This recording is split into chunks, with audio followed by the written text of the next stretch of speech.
what are you thinking about right now? When you see this can of spray paint, what's the first thing that comes into your mind? Okay, imagine that you're in urban Chicago, and you're staring at the backside of a big brick building that's plastered with colorful words and pictures. By now, you can probably imagine exactly what I'm talking about. Graffiti. If you go into any city, you'll probably find some somewhere. When most of us see it, we think of it as an art form or a way of expression. But how many of us think of it as a method of communication? 100% of you are involved in communication because you're sitting in this classroom right now.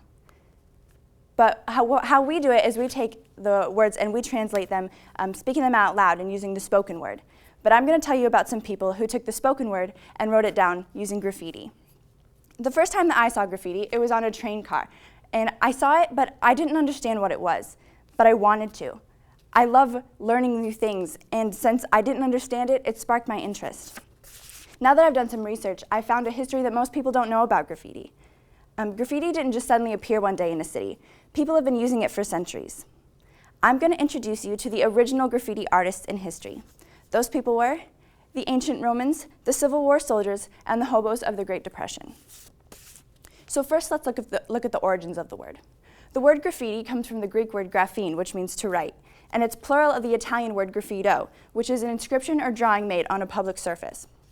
So when it was first created, it wasn't vandalism. In fact, it was commonly found in catacombs in ancient cities such as Pompeii.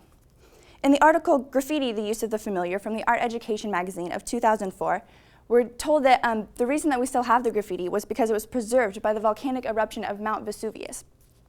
In the article Reading the Writings on Pompeii's Walls, published in Smithsonian.com in 2010, Pablo Ascarius compared the more sophisticated literatures from that time as a novel and the graffiti to a journal. He said the first one will be more beautiful, but the second one will be more sincere. So it gives us a different picture of that society. Some things that were written on the walls were stories, news, greetings, activities, and even gossip. They were written indoor and outdoor, and it was completely normal. In fact, most people would write their opinions of a place on the wall before they left. One house even had 41 different examples. So you could say that the ancient Romans were credited with the invention of social media because most of what they wrote took the form of a status update. One of the more common phrases found on the walls was this one, Feliciter Pompeii, which was wishing the whole town well. We also see some travel advice. Once you've tried Gabinius's hotel, you'll stay there. Today we have acronyms such as LOL, BRB, TTYL that we know what they mean.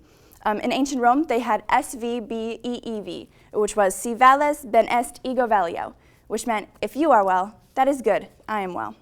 And my personal favorite, on April 19th, I made bread.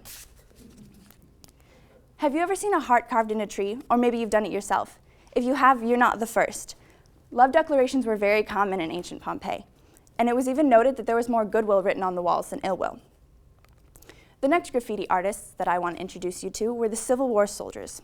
So imagine this. It's the midst of war. You're alone and wounded, and the nurses keep asking for your name, and you're starting to believe that nobody knows who you are. So you start searching for this way to let people know that you're alive and that you exist. This is how the Civil War soldiers used graffiti. This could also be compared to a social media, but it's much less like Facebook and more like a blog post. The New York Times in 2015 article Graffiti and the Civil War talked about how it was a soldier's testimony of presence. By writing their names on the walls, making light of situations, and taunting the enemy, it was their way of saying that they were still alive. It gave them a sense of humanity, and now it lets us see into their mindset.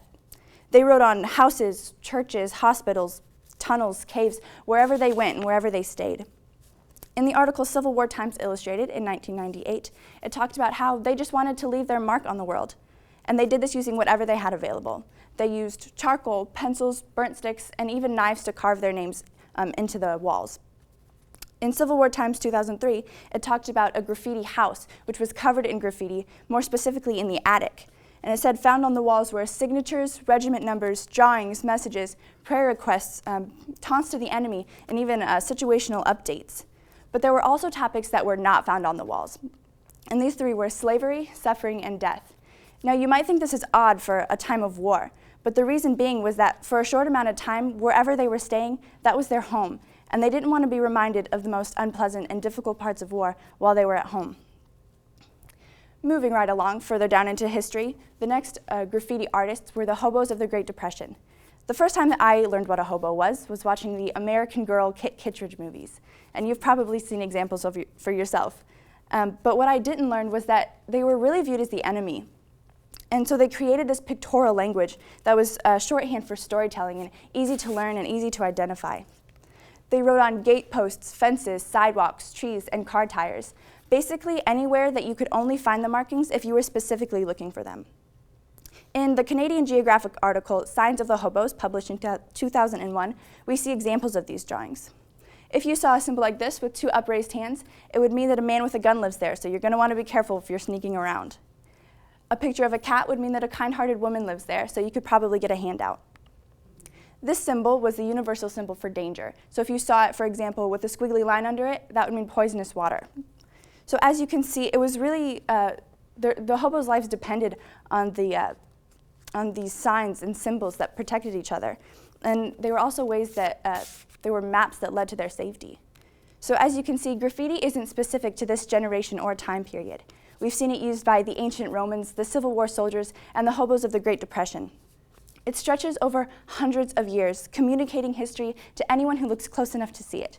So the next time you write a Facebook post on your friend's wall, think of the ancient Romans who did that first, literally. And when you carve your name in a tree, think of the Civil War soldiers who were validating their own existences. And if you text your friend, warning them about the Sodexo meatloaf for lunch, think about the hobos of the Great Depression who were protecting each other's lives. We're all connected. History has traveled into the present, and it will continue into the future if we take it with us.